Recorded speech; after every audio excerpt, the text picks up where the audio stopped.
Fala pessoal, tudo tranquilo? Mais um vídeo do 4 na Mesa começando. O meu nome é Vitor, para quem não me conhece, e eu tenho uma pergunta para te fazer antes de a gente entrar de fato no conteúdo.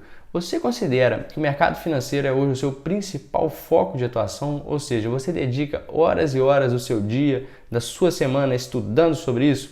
Se a sua resposta for não, mas mesmo assim você entender que ele é fundamental na sua vida, ou seja, você não estuda porque você não tem muito tempo disponível, mas acredita e sabe da importância dele, principalmente na construção aí do seu futuro, da sua aposentadoria, que ela seja mais saudável, continua assistindo esse vídeo. A gente vai trazer um tipo de investimento que pode te garantir boa rentabilidade no longo prazo, segurança, diversificação e, o melhor de tudo, com uma análise muito mais simples do que você investir, por exemplo, nas tão famosas ações ou então ter que diversificar por você, montar a sua carteira, o seu portfólio por você. A gente está falando sobre os fundos de investimento e a gente vai fazer uma forma de análise em 5 passos bem simples, bem pontuais para facilitar essa questão.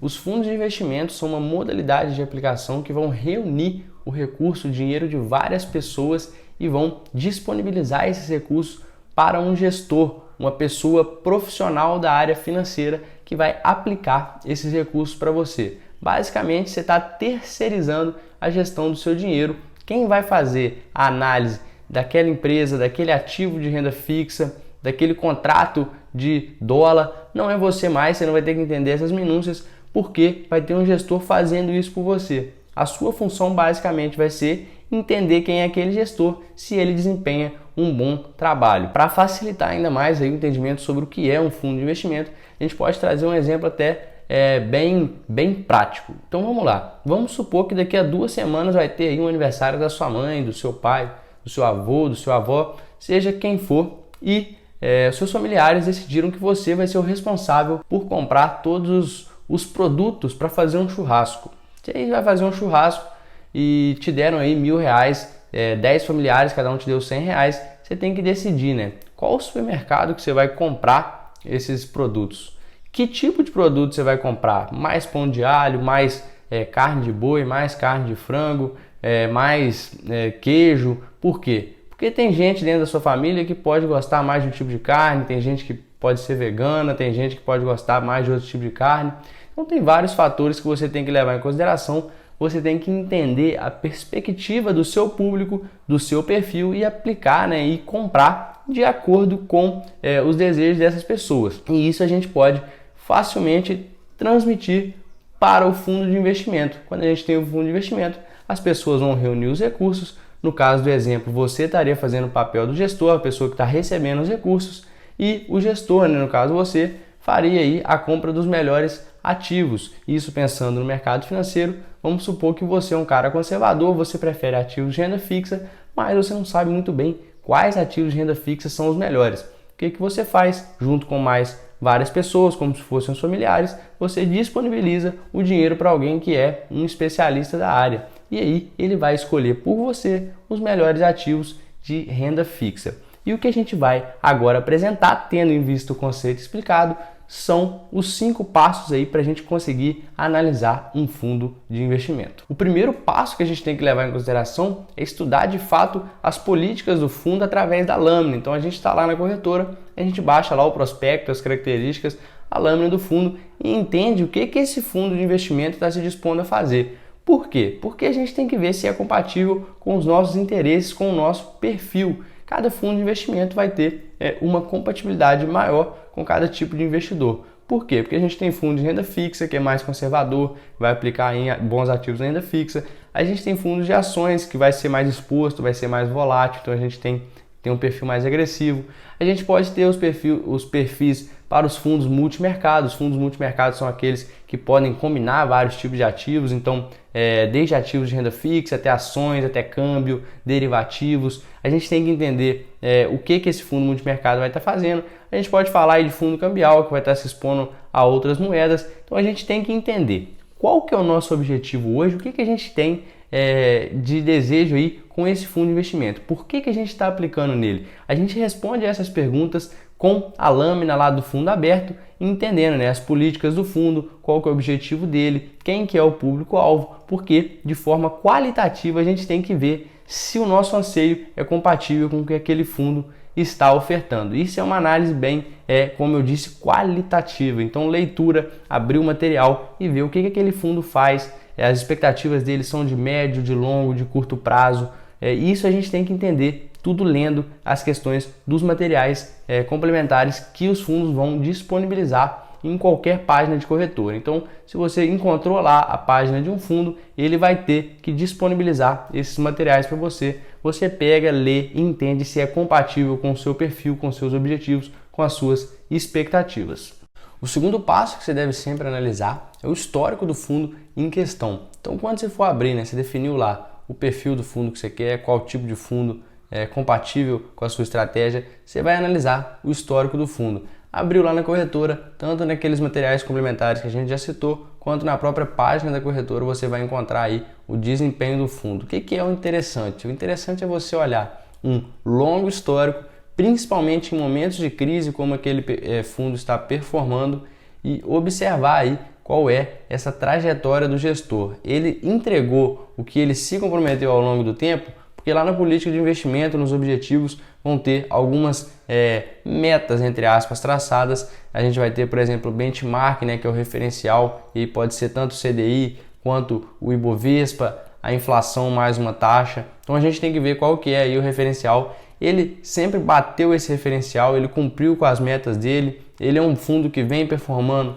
ao longo da trajetória bons retornos. Isso é muito importante a gente olhar. A gente olha esse histórico aí de desempenho do fundo. E tem uma questão importante: quando o fundo for mais recente, não tiver um desempenho muito longo para a gente olhar, então a gente está falando aí, não tem, por exemplo, 10 anos, a gente vai na própria página da gestora e observa outros fundos. Então, se o fundo é recente, a gente vai, olha outros fundos da gestora, o que essa gestora por si, e não de fato só aquele fundo entregou. Qual que é o histórico dessa gestora? É uma gestora boa, é um bom gestor, é um bom time, trabalha de forma eficiente, entrega o que promete. Muito importante a gente estar olhando essa questão da análise histórica aí dos resultados do fundo de investimento em questão. Muito comum a gente inclusive encontrar fundo de investimento rendeu 200% do CDI, fundo de investimento bateu o Ibovespa em 85%.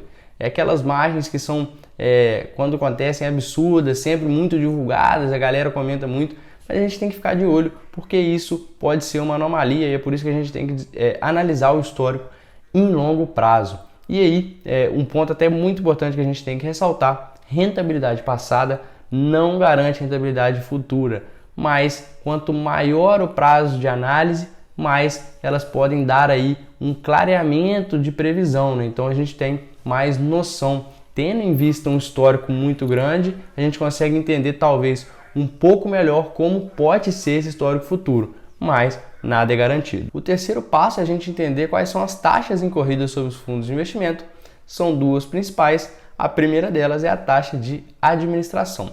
A taxa de administração nada mais é do que a remuneração pelo gestor estar te prestando um serviço. Exatamente isso, o gestor está se disponibilizando a fazer um serviço para você e ele cobra por isso. Ou seja, a administração vai basicamente pagar tanto o salário do gestor quanto o salário da equipe dele e os outros custos envolvidos na própria operação. O que a gente tem que levar em conta quando a gente faz a análise da taxa de administração?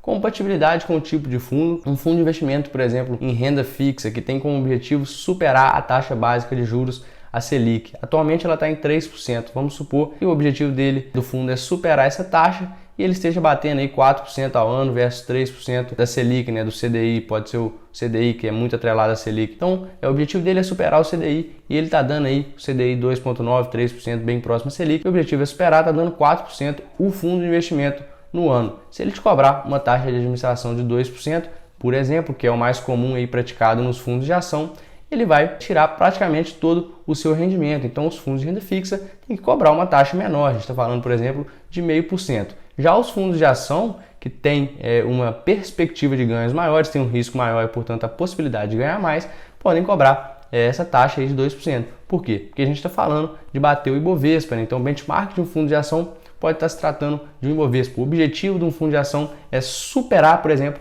o Ibovespa, a gente está falando de rentabilidade de 10, 20% no ano, então uma taxa de administração de 2%, até pelo nível do serviço, gerenciar uma carteira de ativos de renda fixa é mais simples do que gerenciar uma carteira de ações, fora essa questão da rentabilidade. Então a gente tem que entender essa questão da taxa de administração proporcional, né? Então equilibrado com o que aquele fundo se propõe a fazer. A segunda taxa que a gente tem que analisar é a taxa de performance. Apesar de, no primeiro momento, a gente achar, né, pô, ruim mais uma taxa, essa é uma das taxas mais justas praticadas no mercado financeiro e eu vou te explicar o porquê. A taxa de performance vai remunerar o gestor quando ele superar o seu benchmark. O que isso quer dizer? O gestor tem um referencial, como a gente já citou, né? Pode ser o CDI para um fundo de renda fixa, pode ser o Ibovespa para um fundo de ação. Então, a partir do momento que ele supera esse referencial, a parte excedente ao referencial vai ter uma remuneração chamada de taxa de performance. A performance geralmente gira em torno da casa de 20% sobre esse excedente. Então, vamos supor um CDI de 10%, o fundo performou 15%, o excedente foi 5%, os 20% vão incidir sobre esses 5%. Então, por que isso é uma taxa considerada justa? Porque isso motiva o gestor a produzir cada vez mais, porque quanto mais ele ganhar e gerar de renda para você, mais ele está gerando para o próprio bolso. Então, é também de muito interesse do gestor performar mais para ganhar mais. A administração serve para gerar empresa, a taxa de performance serve para enriquecer o gestor e o time dele. Então, ele vai trabalhar mais e mais por você. Por isso, a questão de ser uma taxa mais justa, entre aspas. O quarto passo que a gente tem que entender é que, além das taxas de administração e performance, a gente vai ter que lidar com o tributo, então imposto de renda e IOF.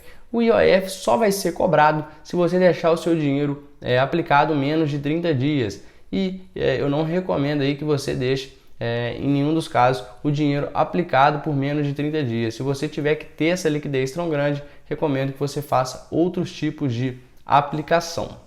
Já o imposto de renda, quando a gente está falando de fundo de renda fixa, fundo de multimercado e fundo cambial, vai ser descontado de forma regressiva, então vai seguir uma tabela regressiva de desconto. Quanto mais tempo você deixar o dinheiro alocado, menos imposto vai ser cobrado.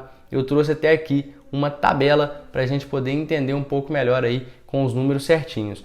Se você deixar o investimento até 180 dias aplicado, vai ser cobrado uma tarifa aí, um imposto de 22,5% sobre o rendimento, sempre sobre o rendimento, vale ressaltar. De 181 dias até 360 dias serão 20% tributados sobre o rendimento. De 361 até 720 dias, 17,5% serão tributados. Se você deixar mais de 720 dias, vai ser tributado a alíquota mínima de 15% e não abaixa mais que isso. Então, se você deixar 2 ou 10 anos, 15% de tributação. Fundos de renda fixa, fundos cambiais e fundos multimercado. Para esses três tipos aí de fundos de investimento que a gente citou, então excluiu os fundos de ações, vai ser feita a tributação via come-cota. Então, além de ter essa questão da alíquota regressiva, quanto mais tempo aplicado, menos tributo cobrado, a gente vai ter a questão do come-cota. O que é o come-cota basicamente? Semestralmente, ou seja, de 6 em 6 meses, final de maio e final de novembro, o gestor vai fazer o cálculo automático, inclusive você não tem que se preocupar com nada no que tange a questão do cálculo, isso é descontado automaticamente. Ele vai ver quanto foi o seu rendimento e vai descontar de 6 em 6 meses sempre a alíquota mínima de 15% do seu investimento. Por quê? Porque fica mais fácil na hora de viabilizar os cálculos. Caso você tire o seu recurso antes de dar 720 dias, ou seja, o prazo que você atingiria e a alíquota mínima de imposto, você saiu com 1 ano, por exemplo, ele vai, na hora de fazer a retirada, ele vai fazer esse cálculo e vai corrigir, né? Então, se a gente está falando, e vamos supor, você deixou 360 dias, vai cobrar aí uma alíquota de 20%, né? Acima de 360, 17,5%. Vamos supor que você deixou 365 dias, 17,5% e tirou o seu dinheiro. E ele vinha cobrando sempre a alíquota mínima, porque é isso que acontece no come-cota. Na hora da retirada, caso você tire antes dos 720 dias, ele vai fazer essa correção e vai ajustar aí com o que você tem que pagar proporcionalmente, né? Então, com o tempo que você deixou aplicado. E o come-cota, basicamente, ele vai tirar aí alguns pedaços, até faz muito jus ao nome, vai tirar alguns pedaços da sua cota de fato como forma de tributo. O quinto e último passo diz respeito basicamente às condições de resgate do fundo, então para garantir que você vai ter o seu dinheiro na mão quando você precisa, né? Isso vai muito aí naquela questão de D mais 0, D mais 1, D mais 30, que são os fundos menos líquidos. A liquidez nada mais é do que basicamente transformar o seu ativo em dinheiro, né? Um exemplo de um bem que tem uma liquidez muito ruim é um imóvel físico. Então, vamos supor que você precisou do dinheiro do imóvel, né? Você precisa de vender aquele imóvel com urgência, porque você precisa do dinheiro para pagar algumas contas. Muitas vezes você não vai conseguir vender pelo preço que você queria, porque você não consegue achar um comprador de forma muito rápida. Então, você acaba vendendo muito mais barato e perdendo dinheiro, né? Então, a gente tem que ficar muito ligado, porque isso pode acontecer também com os fundos de investimento, né? A gente falou agora do fundo de ação. O fundo de ação tem essa liquidez, por exemplo, D mais 30, geralmente são prazos mais longos. A gente tem que estar muito atento para não ocorrer esse tipo de movimentação e a gente vir a perder dinheiro. Alinhar muito, mais uma vez, a nossa expectativa com os nossos objetivos, com as nossas estratégias de investimentos. Esse foi o vídeo aí sobre fundos de investimento. 5 passos aí para analisar esse tipo de ativo. Se você teve alguma dúvida, comenta aí embaixo. Se você gostou, deixa aí o like, que é muito importante para a gente. E não esquece de se inscrever no canal. Um grande abraço.